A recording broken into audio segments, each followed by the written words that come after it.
अध्यात्म विज्ञान कोई धर्म या संप्रदाय नहीं है, ये स्पिरिचुअल साइंस है जो कुदरत के कानून पर आधारित है। ये विज्ञान पूरे ब्रह्मांड के सभी रहस्यों को उजागर करता है और जीवन के सभी पहलुओं को समझने के लिए एक नई दृष्टि देता है। इसी को आर्ट ऑफ विजन कहते हैं, दुनिया को देखने की एक नई दृष्टि, जो अध्यात्म विज्ञानी परम पूज्य स्वामी श्री कमलेशानंद जी के निर्देशन में सनातन सत्य का अनुसंधान कर हमारे जीवन को प्रकाशित करे। जय सच्चिदानंद। जय सच्चिदानंद स्वामी जी। जय सच्चिदानंद स्वामी जी। આપણે પ્રાર્થનામાં કહીએ છે ને કે હે અંતર્યામી પરમાત્મા, અમને ભેદભાવથી મુક્તિ આપો. એ ભેદભાવ જરા વિસ્તારપૂર્વક જરા સમજાવો. કૃપા કરો. શેના ભેદભાવ? હે અંતર્યામી પરમાત્મા, કૃપા કરો કે અમને ભેદભાવથી મુક્ત થઈએ. હા, ભેદભાવથી મુક્તિનો મતલબ શું છે કે ભેદ દ્રષ્ટિ એ પુરુષાર્થ છે, સામર્થ્ય, અને ભેદ દ્રષ્ટિ એ અજ્ઞાન છે. સાંભળજો બરાબર. ભેદ દ્રષ્ટિ એ પુરુષાર્થ છે અને ભેદ દ્રષ્ટિ એ અજ્ઞાન પણ છે. પ્રકૃતિ વચ્ચે ભેદ પાડવું એ અજ્ઞાન છે અને પ્રકૃતિ ને પરમાત્મા વચ્ચે ભેદ પાડવું એને વિજ્ઞાન કહેવાય. આ બે વસ્તુ શબ્દ ભેદ એ સબ્જેક્ટ છે, વ્યક્તિ વચ્ચે ભેદ પાડવું એ અજ્ઞાન છે અને આત્મા અને પ્રકૃતિ વચ્ચે ભેદ પાડવું તે વિજ્ઞાન છે. એટલે ભેદ શબ્દ ખોટો નથી, પણ ભેદ શું? ભેદ મુક્તિના માર્ગમાં કઈ રીતે ઉપયોગ, દેહને આત્માને છૂટા રાખવા એ નભેદ વિજ્ઞાન તો મોક્ષ છે. પણ વ્યક્તિ વચ્ચે ભેદ પાડવું એ સંસાર છે. એટલે શબ્દ તેનો તે છે, સમજાય છે? એ ભેદ એટલે આધ્યાત્મનો માર્ગ ભેદ જ્ઞાનથી શરૂ થાય છે અને આધ્યાત્મ માર્ગનો એન્ડ અભેદ થવાથી પૂરો થાય. અભેદ એટલે આત્મામાં તન્મયાકાર થઈ ગયો, પછી ભેદની જરૂર, હું દેખી લીધો જરૂર નથી, પણ શરૂઆત એનાથી થાય. દેહ અને આત્મા બંને કેવા છે? ત્યાંથી શરૂઆત થાય અને એન્ડ શું થાય? અજ્ઞાન નાશ થઈ જાય એટલે આત્મામાં તન્મયાકાર થઈ જાય અને પ્રકૃતિ કુદરતી રચના. પછી ભેદ વિજ્ઞાનની જરૂર નથી. એટલે કેવળ દર્શન સુધી પુરુષાર્થ છે, કેવળ દર્શન સુધી અજ્ઞાન છે, ત્યાં સુધી ભેદ વિજ્ઞાન છે. અજ્ઞાન કયું તો પછી અભેદ. એટલે આપણે જે છેલ્લે શુદ્ધાત્મા પ્રત્યે પ્રાર્થના બોલીએ છીએ, એમાં છેલ્લી ક્વોલિટી શું બોલીએ છીએ? અમને ભેદભાવ છૂટી જાય, અમે તમારામાં અભેદ સ્વરૂપે. એટલે શરૂઆત ભેદથી થાય અને અભેદ. સમજાય છે? દરેક વસ્તુ એના રેફરન્સ ટુ કોન્ટેક્ટ થી સમજવાની. કોઈ પણ વસ્તુ સાચી ખોટી કહેવી એના કરતા સિદ્ધાંતથી સમજો તો તમને ખ્યાલ આવશે. ને સમજવાનો સિદ્ધાંત છે, વ્યવહાર. સમજાય છે? બીજું કોઈને પૂછો તો પૂછો. હા સ્વામી બન છે. સ્વામી જય સચ્ચિદાનંદ. જય સચ્ચિદાનંદ. આપણે આ જ્ઞાન આજે આપણે સમજીએ છીએ અને એ જ આપણે વાત કરીએ છીએ તો વાણી દ્વારા વ્યક્ત થાય છે. યસ. પણ એ આજની સમજણ વ્યક્ત થાય છે તો વાણી એ રેકોર્ડ છે, ભવ્ય રેકોર્ડ, એ કેવી રીતે સમજવું? Yes, fine, good question. આવા પ્રશ્ન પૂછવાના તો તમારા મનનું સમાધાન થશે. હું જવાબ આપવા તૈયાર છું, પછી શું વાંધો છે? આ બધા પ્રશ્નોના જવાબો અલબત્ત રહ્યા છે. કેવા રહ્યા છે? કોઈ ખુલાસો નથી કરતું. છે વિજ્ઞાન પણ ખુલાસો નથી કરતું. ખ્યાલ આવે? આજે આપણે કોઈ એમ કહે કે અનુભવની વાણી છે તો પછી આજે કેવી રીતે બોલો છો? એવું થાય ને આપણને? તો સમજાવો કે અનુભવની વાણી જે બોલીએ છે ને એ આખો પાછલા અવતારનો અનુભવ છે. શું કીધું? અનુભવ પાછલા અવતારનો. એ તમારા પ્રશ્ન પૂછો ત્યારે દેખાય અને એના આધારે વાણી નીકળી જાય છે. ચીપીને ગોઠવીને બોલતા, વિચારીને બોલતા નથી. દાખલો પણ નીકળી જાય છે. વ્યવહારથી બોલીએ કે અમે બોલીએ છીએ વ્યવહાર છે, પણ ખરેખર શું છે? નીકળી જાય છે. હવે તમને એમ થાય કે ગયા અવતારના સંજોગો જુદા હતા, આ અવતારના ફિઝિકલ સંજોગો જુદા છે, તો એક્ઝામ્પલ આ અવતારના ક્યાંથી આવે છે? બીજો પ્રશ્ન આવે કે ના આવે? તો પછી એટલું ધ્યાન રાખવું કે વાણી કોડવર્ડ રૂપે હોય છે, શબ્દ રૂપે નથી હોતી. એટલે કોડવર્ડને આધારે એક્ઝામ્પલ નીકળે છે. કોડવર્ડ એ જ હતો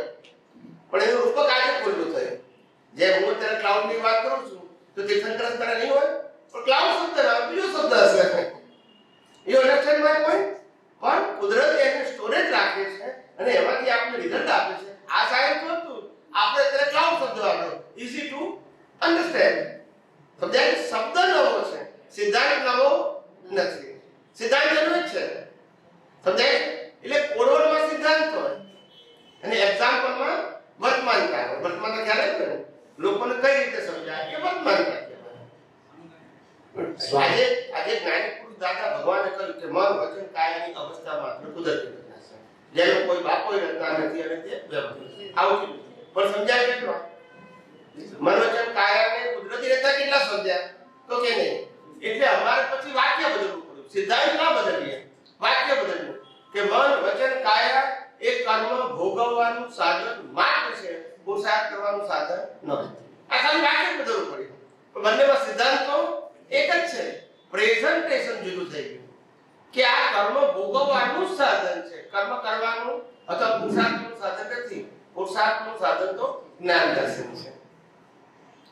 સમજાય છે? એટલે આ આવી રીતે ભાષા આ રીતે બદલાય. પણ કોડવર્ડ તો એક જ હોય, એટલે પ્રિન્સિપલ એક જ હોય. ભાષા અને એક્ઝામ્પલ સંજોગાથી નીકળે. સમજાય છે? બોલો. એટલે આપણે આ પ્રમાણે સમજી શકાય કારણ કે આજ પહેલા આધ્યાત્મિક વિજ્ઞાન આટલું ડિટેલમાં સમજાતું હતા. ના હતું ખરું નહીં, પણ હમણાં નતું. આ 2025 વર્ષ કાઢી બાકી આ તો સનાતન છે. એટલે આજે અમે જે સમજ્યા છે એ અમે પછી ડિસ્કસ કરીએ કે વાતો કરીએ કે વાણીદાર બહાર નીકળે તો આપણે એમ સમજી શકાય કે ગયા અવતારમાં ભાવ થયેલા કે મારે આ વિજ્ઞાન શેર કરવું છે. હા, માટે અનુભવવું છે, વેચવું. યસ માટે આજે બધી જે સમજાય છે તે હું શેર કરું છું. એ બધા નથી કરી શકતા કારણ કે એને ભાવ નથી કરેલા. એટલે આજે એટલે પ્રેઝન્ટેબલ જે દેખાય છે તેના આધારે હું શેર કરું છું. આવા તો લાખ દાખલા આપી શકાય કે મારે આજે મોબાઈલનો ધંધો કરવો છે. એવા ભાવ ગયા અવતારમાં કર્યા છે, મોબાઈલ જોતો નહીં. આ તો લાખ દાખલા આપી ટીવી વેચવું છે કે ટીવી વોટેવર ઇટ ઇઝ. એટલે એવું નથી. એટલે ટૂંકમાં કોડવર્ડનો સમજતા કોડવર્ડ ને રૂપક અવસ્થા રહેતી હોય એ કુદરતી રચના બને. રૂપક કુદરતી રચના બને. એના આધારે તમે વર્ડ કરો છો. સમજાય છે? એ નેચરલ ગ્રોથ છે, ઇવોલ્યુશન છે. શું છે? એટલે ઇવોલ્યુશન આવું થાય કરે. સમજાય છે? તો ભૌતિક વિકાસ અને ભૌતિક વિનાશ બી થાય. એના આધારે ભાષા બદલાતી જાય, એક્ઝામ્પલ બદલાતા જાય. સમજાય છે? એ બધી કુદરતી રચના છે પણ પ્રિન્સિપલ એનો એક એટલે મારી ઇન્ટેન્શન ગયા અવતારના ઇન્ટેન્શનના આધારે એના આધારે આજે જેમ કે હવે કેવડી ભગવંતો છે એમને ઇન્ટેન્શનમાં નહીં હતું કે મારે શેર કરવું છે, માટે નથી શેર કરી. બસ એની કેપેસિટી તો છે. અને તીર્થંકર ભગવાનની ઇન્ટેન્શનમાં હતું કે મારે શેર કરવું છે, માટે તે શેર કરે. યસ. અને મેઇન વસ્તુ તો શું છે કે તીર્થંકર થવું કે ના થવું એ જુદી વસ્તુ છે, સેકન્ડરી મેટર છે. પણ મહત્વની વસ્તુ લોકોને આ વિજ્ઞાન શેર કરવું. એનો મતલબ તમારે તમારી દ્રષ્ટિમાં સમજેલું વિજ્ઞાન પાકું કરવું. યસ. બે થાય છે, તમારું પાકું થાય છે અને પેલાને હેલ્પ થાય છે. જ્યારે તમે કોઈ પ્રશ્નનો જવાબ આપશો ને ત્યારે તમને ખબર કે મારી સમજણ કરેક્ટ છે કે નહીં. હું એને સેટિસ્ફાય કરી શકતો નથી મેં તો જ મને ખ્યાલ there is some missing understanding in me. મારામાં કંઈક એવું મિસ્ટેક છે કે જે એક્સપ્લેન કરી શકતો નથી. પાછું તમને આગળ રિસર્ચ કરવાનું મન થશે.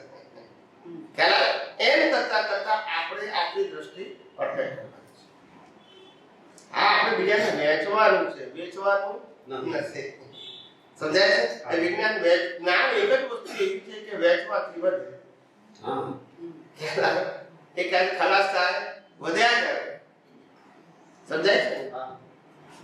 અને આપણને જે સમજાયું છે એ આપણે કહીએ છીએ. હા, સમજાય છે કે નહીં? અરે કેટલાય લોકો તમે એવા સાંભળતા હશો મહાત્માઓના મોઢે કે મેં કોઈને આ વિજ્ઞાનની વાત કરી અને મારા ઉપર આફત થઈ ગયો. કારણ કે વિજ્ઞાન એવું પાવરફુલ છે, હું પાવરફુલ નથી. તમારા શબ્દોથી એને એવું થશે કે આ વાત તો મેં જિંદગીમાં સાંભળી જ નથી, વિચારી નથી, કલ્પનાની બહારની વાત. ખ્યાલ આવે? હવે જગતના તમામ ધર્મોને ફોર્મેટ કેવું એ વિઝન ક્યાંથી લાવે? એક ધર્મ વાળો બીજા ધર્મ માટે કહી શકે? જે માણસ ધર્મથી બિયોન્ડ ગયો એ કહી શકે ને કે આ ફોર્મેટ છે. ક્યાં તો સામાન્ય માણસ શું કરે, એક ધર્મને બીજા ધર્મની સરખામણી કરે, પણ બિયોન્ડ જઈ શકે ના જઈ શકે, કારણ કે દે ફોલો ધ ફોર્મેટ. એ કુંડાળાની બહાર જ નહીં જઈ શકે. એ બહાર ગયો હોય એ જ કહી શકે. હવે સમજી ગયા? એટલે આ અમારું વિઝન બિયોન્ડ છે, માટે આ ભાષા નીકળે છે. આ ચોપડીની ભાષા નથી, આ અનુભવની ભાષા છે, એને હું દર્શન કરું છું. સમજાય છે? ચોપડીની ભાષા એટલે દર્શન કઈ રીતે કહેવાય? એ તો રેડીમેડ છે. સમજાય છે? હા. સી આ મહત્વનું છે. ઘણા બધા મને કહે કે સ્વામીજી તમારી વાણી અનુભવની છે, એવું માનો કે અમે માની એની સાથે વાંધો નથી, પણ પ્રમાણ શું એનું? મેં કહું પ્રેઝન્ટેશન મૌલિક, એક્ઝામ્પલ મૌલિક, રજૂઆત કરવાની રીત મૌલિક, આખો તમને માર્ગ આપી દીધો. મેં તમને સંસારથી મુક્તિ જવાનો આખો માર્ગ આપી દીધો, છતાંય કોઈ જગ્યાએ માલિકીપણું નહીં, માર્ગનું માલિકીપણું નહીં, વાણીનું માલિકીપણું નહીં, વિજ્ઞાનનું માલિકીપણું નહીં. જેમ તીર્થંકરો કેવા મુક્ત હતા, બ્રહ્માંડનું બધું રહસ્ય જાણે, બધાને આપે, પણ માલિક અને મનોચન કાયના પણ માલિક નહીં, કરતા પણ નહીં. ખ્યાલ આવે? એવું નહીં કરે. સમજાય છે? આખા વિશ્વની અંદર કોઈ વ્યક્તિ તમને એવું ના દેખાય ધર્મગુરુ કે જે એવું કહે કે આ મેં આપેલું જ્ઞાન એમાં તમારે કોઈને કહો તો મારું નામ નહીં બોલવાનું, કોઈ કહે ખરું? ના. તમારે તમારું નામ નહીં કે મારું નામ જ કહેવાનું કે જેવું કે નહીં, તમે પડી જશો પાછા.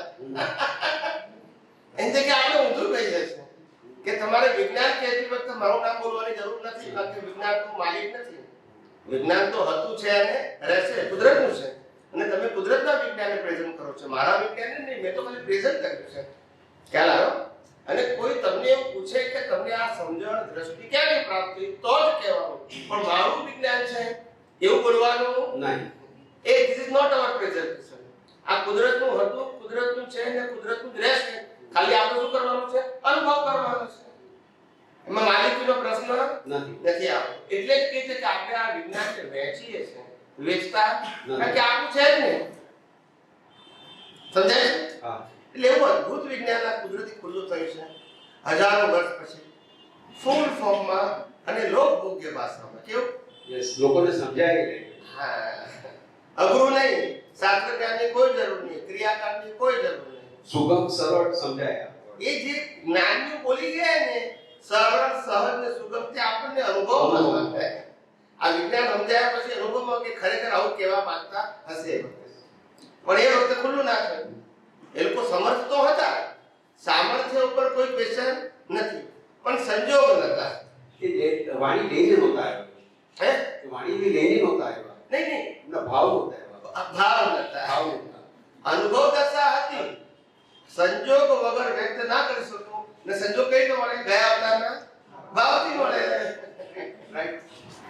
ખ્યાલ આવ્યો?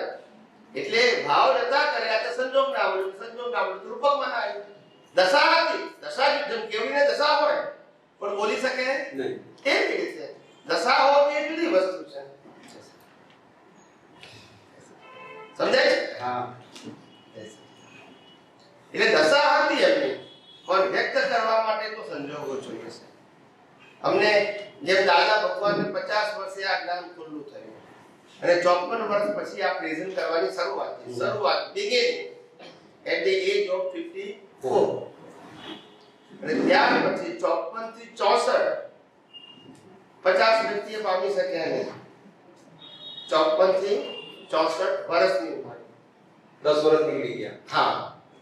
અને 64 થી 74 10 વર્ષમાં ગ્રોથ થયો. ખ્યાલ આવ્યો? અને 74 થી 80 એમના જે 5-6 વર્ષ ગયા આ વિદેશ પ્રવાસમાં. સમજાય છે? તમે આખું સ્ટેટસ જુઓ એનું. સમજાય છે મારી વાત? આવું તો ગ્રાફ જોવાનું કે જ્ઞાની પુરુષનો કેવો ઉદય કરવાનો. ખ્યાલ આવ્યો? એના દરેક વસ્તુ સમજવી પડે. એટલે આ બધા સંજોગો હું જોઉં છું જ્ઞાનીઓના જે ગયા અવતારમાં જોયા હશે તે આ ભાવ કર્યો છે કે હવે આમાં કસામાં પડવું નથી. તમને જોઈને અમને ભાવ થાય કે વાણી તો આવી હોવી જોઈએ, સિમ્પલ કે સમજાય સામે વાળા. સમજાય અટપટીને ગુચાય બોલ સુખા. પણ એ એમાં શું છે કે દર્શન સુધી ના હોય ને તો સ્પીચ એવી જ નીકળે કે એ ક્લિયર ના હોય તમને કઈ ક્લિયર કરે. આપવો પડે એટલે ગોળ ગોળ કરે. એટલે એવું ના બોલે કે હું કહું છું એ સિદ્ધાંત છે, હું કહું છું પેલા તમે પ્રશ્ન પૂછો પેલો સિદ્ધાંત સમજો અને પછી એક્ઝામ્પલ આપું છું. એ પેલો સિદ્ધાંત કહું એટલે યુનિવર્સલ ટ્રુથ થઈ, પછી વ્યૂ પોઈન્ટ ના આવે. પણ એવું ના બોલે કોઈ, કારણ કે અનુભવ નથી ને. પહેલી વાર આમાં ક્લિયર થયું આખું કે મોક્ષ શાના લીધે અટક્યો છે અને મોક્ષે કેવી રીતે જવાય એ રસ્તો આજ સુધી કોઈ ક્લિયર કર્યો બોલ્યા નથી. એટલે આ ખરેખર મોક્ષે જવા માટે અજ્ઞાન કરે છે. યસ, એ પહેલી વાર અજ્ઞાન મન વચન કાયની ક્રિયા નથી થતી. એટલે શુભ અશુભ પ્રશ્ન આખો ઉડી ગયો. સંસાર ચલાવવા માટે અને પાપ પુણ્ય માટે એની જરૂર છે. મોક્ષે જવાની જરૂર નથી. મોક્ષે જવા માટે અકર્તા પણ માલિકી પણ ભોગતા પણ આ ત્રણ કાઢવાની, આ ત્રણ અજ્ઞાન કાઢવાની. અને એ દ્રષ્ટિમાં છે, મન વચન કાયામાં નથી. અને આવરણ બોલ્યા કરે એ જ સમજવાની પડે. આ પહેલી વાર કહો કે આ ત્રણ અજ્ઞાન એ જ આવરણ બીજું કામ છે. એટલે કે છે ને અનુભવી જ્ઞાની છે તો બધું સરળ છે અને નથી તો બધું ડિફિકલ્ટ છે. ભલે શબ્દ એ બોલે, પ્રેઝન્ટેશન ક્યાંથી લાવે? શબ્દ બોલે કે આવરણ કાઢો. હજુ તો બધાને એક ખબર હતી કે આ મન વચન કાયાથી ભોગવવી છે, એ કર્મથી છૂટવાનું છે. એ ભ્રાંતિ છૂટતી નથી. તારે તો ક્રોધ, માન, માયા, લોભ, રાગ, દ્વેષની વાત કરી છે. હવે આ તો પ્રકૃતિના નીકળતા ગુણો છે. કેવા છે? નીકળતા ગુણો છે. એની માલિકી ભાવને કરતા ભાવ ના કરો તો ઉકળતા છે. આ ભળો છો એટલે મીઠાઈ છે. ઉકળતા ભાગમાં ઊંડા ઉતરવું નહીં.